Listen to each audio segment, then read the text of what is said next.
Hi everyone, ನಮಸ್ತೆ. ಕನ್ನಡ ಪದಬಂಧದ ಆಸಕ್ತರಿಗೆ ಇಂದಿನ ವಿಡಿಯೋಗೆ ಸ್ವಾಗತ. ಇವತ್ತಿನ ಪದಬಂಧವನ್ನು ಗಮನಿಸೋಣ. ಮೊದಲಿಗೆ 2 ಕ್ರಮ ಸಂಖ್ಯೆ. ಸುದ್ದಿ ಮುಟ್ಟಿಸುವವನು 3 ಅಕ್ಷರಗಳು. ಉತ್ತರ ವಾರ್ತಿಕ.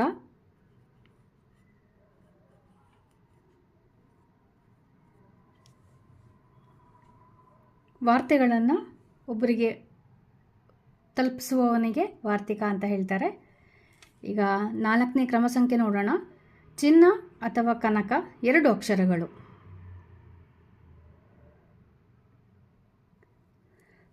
ಚಿನ್ನಕ್ಕೆ ಸುಮಾರು 2 ಅಕ್ಷರದ ಪದಗಳಿದೆ. ಇಲ್ಲಿಗೆ ಯಾವುದು ಬೇಕು ಅನ್ನೋದನ್ನು ಗಮನಿಸೋಕ್ಕೆ ನಾವು ಮೇಲಿನಿಂದ ಕೆಳಗೆ ಇರುವ ಕ್ಲೂ 4ನೇ ಕ್ರಮ ಸಂಖ್ಯೆದು ನೋಡೋಣ. ನೂತನ ಸ್ವಾದ 4 ಅಕ್ಷರಗಳು. ಸ್ವಾದ ಅಂದರೆ ರುಚಿ, ನೂತನ ಅಂದರೆ ಹೊಸ. ಹೊಸ ರುಚಿ.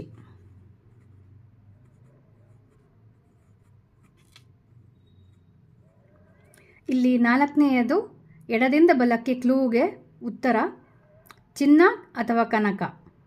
ಚಿನ್ನಕ್ಕೆ ಮತ್ತೊಂದು ಪರ್ಯಾಯ ಪದ ಹೊಕಾರದಿಂದ ಶುರುವಾಗುವಂಥದ್ದು ಹೊನ್ನು.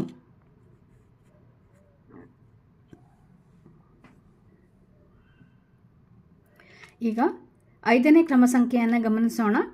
ಯುದ್ಧದಲ್ಲಿ ಭಾಗವಹಿಸುವ ವೀರ 4 ಅಕ್ಷರಗಳು.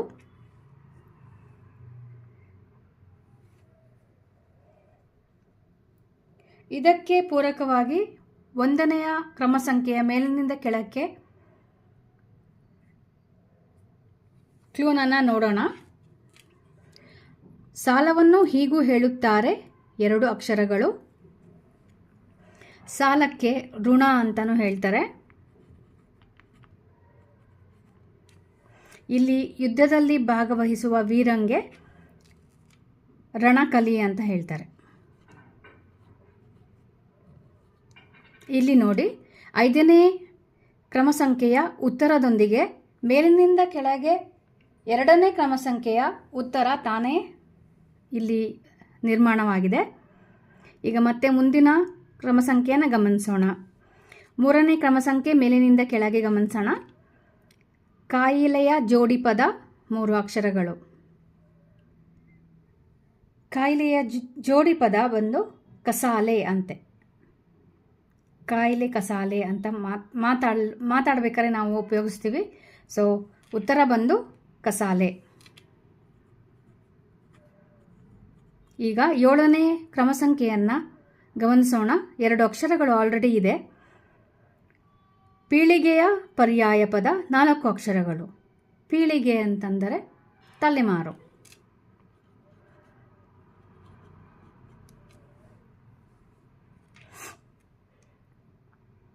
ಆರನೇ ಕ್ರಮ ಸಂಖ್ಯೆಯನ್ನು ಗಮನಿಸೋಣ. ಉಪನೇತ್ರವನ್ನು ಸರಳವಾಗಿ ಹೇಳೋಣ 4 ಅಕ್ಷರಗಳು. ಉಪನೇತ್ರ ಅಂತಂದರೆ ಕನ್ನಡಕ.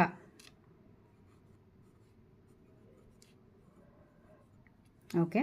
8ನೆಯ ಕ್ಲೂನನ್ನು ಗಮನಿಸೋಣ. ಎಡದಿಂದ ಬಲಕ್ಕೆ ಹಸ್ತಕೌಶಲ ಎಂಬರ್ಥದ ಪದ 3 ಅಕ್ಷರಗಳು.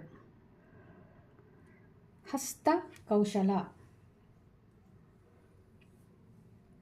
ಇದಕ್ಕೆ ಪೂರಕವಾಗಿ 8ನೇ ಕ್ಲೂವನ್ನು ಕೂಡ ಗಮನಿಸೋಣ. ಏಕೆಂದರೆ 8ನೇ ಕ್ಲೂ ಮೇಲಿನಿಂದ ಕೆಳಗೆ ಬರುವಂಥದ್ದನ್ನು ನಾವು ಊಹಿಸಿದರೆ ನಮಗೆ ಈಸಿಯಾಗಿ 8ನೇದು ಎಡದಿಂದ ಬಲಕ್ಕೆ ನಾವು ಊಹಿಸ್ಬೋದು. ರಾವಣನ ತಾಯಿಯ ಹೆಸರು 3 ಅಕ್ಷರಗಳು. ರಾವಣನ ತಾಯಿಯ ಹೆಸರು ಕೈಕಸಿ.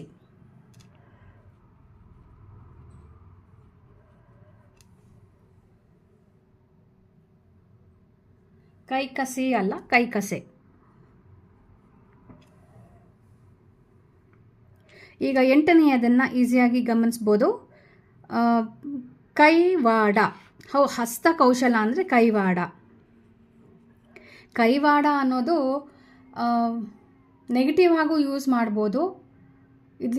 ಇದು ಕುತಂತ್ರಕ್ಕೆ ಯಾರ್ದೋ ಕೈವಾಡ ಇದೆ ಅಂತ ಯೋಚನೆ ಮಾಡ್ತಾರಲ್ಲ, ಆ ಥರ. ಅದಲ್ಲದೆ ಹಸ್ತಕೌಶಲ ಅಂತ ಪಾಸಿಟಿವ್ ಆಗಿ ಯೋಚನೆ ಮಾಡೋಕ್ಕೂ ಕೂಡ ಕೈವಾಡ ಅಂತ ಹೇಳ್ಬೋದು. 11ನೇದನ್ನು ಗಮನಿಸೋಣ. ಇಬ್ಬರ ನಡುವೆ ಜಗಳ ಹುಟ್ಟಿಸಿ ಖುಷಿ ಪಡುವವನು 5 ಅಕ್ಷರಗಳು. ಕಾರದಿಂದ ಶುರುವಾಗುವಂತಹ 5 ಅಕ್ಷರಗಳು ಯಾವುದಂದರೆ ಇಬ್ಬರ ನಡುವೆ ಜಗಳ ಹುಟ್ಟಿಸಿ. ಇಬ್ಬರ ನಡುವೆ ಜಗಳ ಅಂದರೆ ಕಲಹ. ಖುಷಿ ಪಡುವವನು ಅಂದರೆ ಕಲಹವನ್ನು ಇಷ್ಟಪಟ್ಟು ಖುಷಿ ಪಡುವವನು ಅಂದರೆ ಕಲಹ ಪ್ರಿಯ.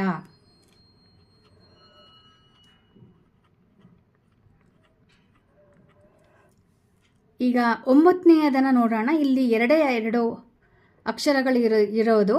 ಇಲ್ಲಿ ಒಂದು ಅಕ್ಷರ ಆಲ್ರೆಡಿ ನಮಗೆ ಇಲ್ಲಿ ಗೊತ್ತಾಗಿದೆ. ಕಟ್ಟಿಗೆಯ ರಾಶಿ 2 ಅಕ್ಷರಗಳು. ಚಿಯಿಂದ ಶುರುವಾಗುವಂಥದ್ದು ಉತ್ತರ ಚಿತೆ. 13ನೇದನ್ನು ಗಮನಿಸೋಣ. ಈ 9ನೇ ಕ್ಲೂ ಥರನೇ ಇದು ಕೂಡ 5 ಅಕ್ಷರಗಳು. ಇದು ಆಲ್ರೆಡಿ ನಾವು ಮಾಡಿದ್ದೇವೆ. 13ನೇದನ್ನು ಗಮನಿಸೋಣ. ಹಂಬಲ ಇಲ್ಲಿ ತಿರುಗಿದೆ. ಇದು ಕೂಡ 9ನೇ ಕ್ಲೂನ ಥರನೇ. ಇದು 1ನೇ ಅಕ್ಷರ ಗೊತ್ತಾಗಿದೆ, 2ನೇದು ಮಾತ್ರ ನಾವು ಊಹಿಸಬೇಕು. ಇಲ್ಲಿ ನಮಗೆ ಸ್ವಲ್ಪ ಗಮನ ಕೊಡಬೇಕಾಗಿರೋ ಪದ ಅಂದರೆ ತಿರುಗಿದೆ. ಅಂದರೆ ಇದನ್ನು ಬಲದಿಂದ ಎಡಕ್ಕೆ ಬರಿಬೇಕು. ಹಂಬಲ ಅಂತಂದರೆ 2 ಅಕ್ಷರದ ಪದ ಆಸೆ. ಆಸೆಯನ್ನು ನಾವು ಬಲದಿಂದ ಎಡಕ್ಕೆ ಬರಿತೀವಿ. ಹಾಗೆಯೇ 15 ಕ್ರಮ ಸಂಖ್ಯೆ. ಕ್ಲೂ ಗಮನಿಸೋಣ. ವಿಷ್ಣುವಿನ ಒಂದು ಅವತಾರ 3 ಅಕ್ಷರಗಳು.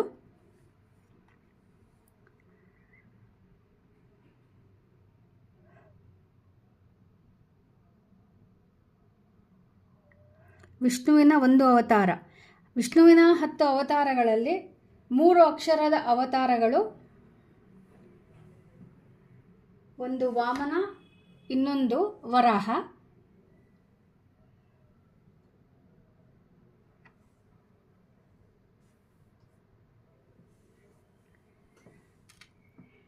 ಇಲ್ಲಿ ಯಾವ ಅಕ್ಷರ ನಮಗೆ ಇಲ್ಲಿ ಬರಿಬೇಕು ಅಂತ, ಯಾವ ಪದ ಬರಿಬೇಕು ಅಂತ ನಾವು ಯೋಚನೆ ಮಾಡಬೇಕಾದ್ರೆ 10ನೇದನ್ನು ಕಂಪ್ಲೀಟ್ ಮಾಡಿದರೆ ನಮಗೆ 15ನೇದ ಉತ್ತರ ಸಿಗುತ್ತೆ. 10ನೇದು ಗಮನಿಸೋಣ. ಮೇಲಿನಿಂದ ಕೆಳಗೆ. ದೀಪ ಉರಿಸಲು ಬಳಸುವ ಮಣ್ಣಿನ ತಟ್ಟೆ ತಲೆ ಕೆಳಗಾಗಿದೆ.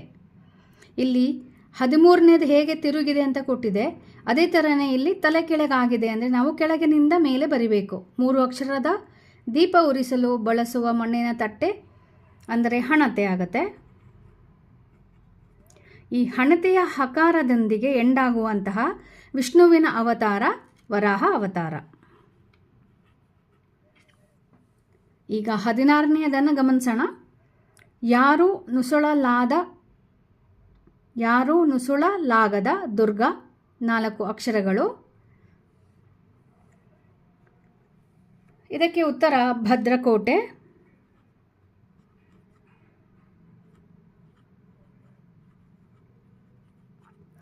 ಈ ಭದ್ರಕೋಟೆ ಅಕ್ಷರವು 14ನೇ ಕ್ಲೂನ ಪೂರ್ತಿ ಮಾಡೋಕ್ಕೆ ಅನುಕೂಲ ಆಗುತ್ತೆ. ಹಾಗೂ 17ನೇ ಕ್ಲೂ ಹಾಗೂ 7ನೇ ಕ್ಲೂನ ಕಂಪ್ಲೀಟ್ ಮಾಡೋಕ್ಕೆ ನಮಗೆ ಉಪಯೋಗಕ್ಕೆ ಬರುತ್ತೆ. ಸೊ ಒಂದಾಗಿ ಗಮನಿಸೋಣ. 14ನೇ ಕ್ಲೂ ಒಡವೆಯ ಪರ್ಯಾಯ ಪದ 4 ಅಕ್ಷರಗಳು. 2 ಅಕ್ಷರ ಆಲ್ರೆಡಿ ನಮಗೆ ಗೊತ್ತಾಗಿದೆ. ಉತ್ತರ ಆಭರಣ. ಈಗ 17ನೇದನ್ನು ಗಮನಿಸೋಣ. ವಸ್ತುವಿನ ಅಳತೆ ಪ್ರಮಾಣಗಳ ಪಟ್ಟಿ 3 ಅಕ್ಷರಗಳು. ಕೋ ಅಂತಂದರೆ ವಸ್ತುಗಳ ಅಳತೆಯ ಪ್ರಮಾಣಗಳ ಪಟ್ಟಿ. ಅಳತೆ ಪ್ರಮಾಣ ಪಟ್ಟಿ ಅಂದರೆ ಉತ್ತರ ಕೋಷ್ಟಕ ಆಗತ್ತೆ.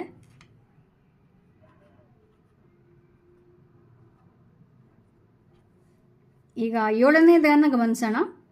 ಮೇಲಿನಿಂದ ಕೆಳಗೆ. ಬೇಡದ ವಿಷಯ ಮಾತನಾಡುವವನನ್ನು ಹೀಗೆ ಹೇಳುತ್ತಾರೆ 5 ಅಕ್ಷರಗಳು.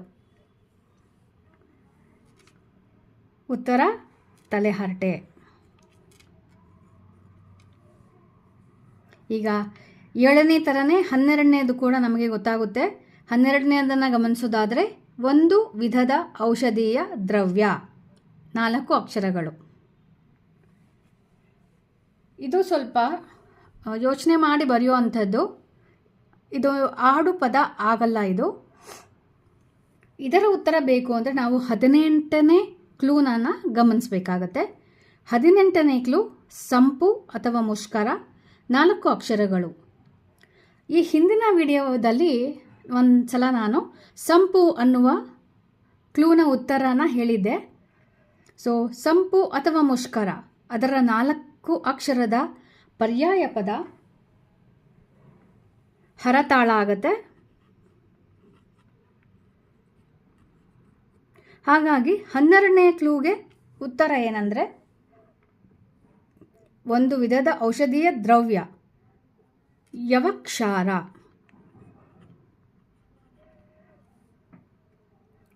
ಈಗ 20ನೆಯ ಕ್ಲೂನನ್ನು ಗಮನಿಸೋಣ. ಜೀವದ ಸಮಾನಾರ್ಥಕ ಪದ 2 ಅಕ್ಷರಗಳು, 2ನೇ ಅಕ್ಷರ ಣ ಆಗಿರೋದ್ರಿಂದ ಪ್ರಾಣ. ಈಗ 21ನೇದನ್ನು ಗಮನಿಸೋಣ. ಬಹುಪಯೋಗಿ ಲೋಹ, 3 ಅಕ್ಷರಗಳು. ಕಾರದಿಂದ ಶುರುವಾಗುವಂತಹ ಲೋಹ ಬಹಳ ಉಪಯುಕ್ತ ಲೋಹ ಅಂತ ಕೂಡ ಇದೆ, ಕಬ್ಬಿಣ. ಈಗ 18ನೇ ಕ್ಲೂನ ನಾವು ಊಹಿಸೋದೇನು ಬೇಡ, ಆಲ್ರೆಡಿ ನಮಗೆ ಇದನ್ನು 18ನೇ ಕ್ಲೂದ ಉತ್ತರ ನಮಗೆ ಗೊತ್ತಾಗಿದೆ. ಹಾಗೆ 19ನೇದು 2 ಅಕ್ಷರದ ನಕ್ಷತ್ರ, 2 ಅಕ್ಷರಗಳು. ಸೊ ಉಳಿದ ಅಕ್ಷರ ಊಹಿಸಬೇಕಾಗಿರೋದು ರಾ, ಅಂದರೆ ನಕ್ಷತ್ರದ ಸಮಾನಾರ್ಥಕ ಪದ 2 ಅಕ್ಷರದ್ದು ಅಂದರೆ ತಾರಾ ಅಥವಾ ತಾರೆ, 2 ಆಗುತ್ತೆ. ಇವತ್ತಿಗೆ ಇವತ್ತಿನ ಕನ್ನಡ ಪದಬಂಧ ಮುಕ್ತಾಯವಾಗಿದೆ. ಇವತ್ತಿನ ಪದಬಂಧದಲ್ಲಿ ನೀವು ಯಾವ ಹೊಸ ಪದಗಳನ್ನು ಕಲ್ತ್ರಿ ಅಂತ ನಂಗೆ ತಿಳಿಸ್ತೀರಾ? ನಿಮ್ಮ ಕಾಮೆಂಟ್ಗಳಿಗೆ ಲೈಕ್ ಹಾಗೂ ಶೇರ್ ಮತ್ತು ಸಬ್ಸ್ಕ್ರೈಬ್ ಮಾಡಿದವರಿಗೆ ತುಂಬ ಧನ್ಯವಾದಗಳು. ಮತ್ತೆ ಮುಂದಿನ ವಿಡಿಯೋದೊಂದಿಗೆ ನಿಮ್ಮನ್ನೆಲ್ಲ ಭೇಟಿ ಆಗ್ತೀನಿ. ಅಲ್ಲಿಯವರೆಗೆ ಟೇಕ್ ಕೇರ್. ನಮಸ್ತೆ.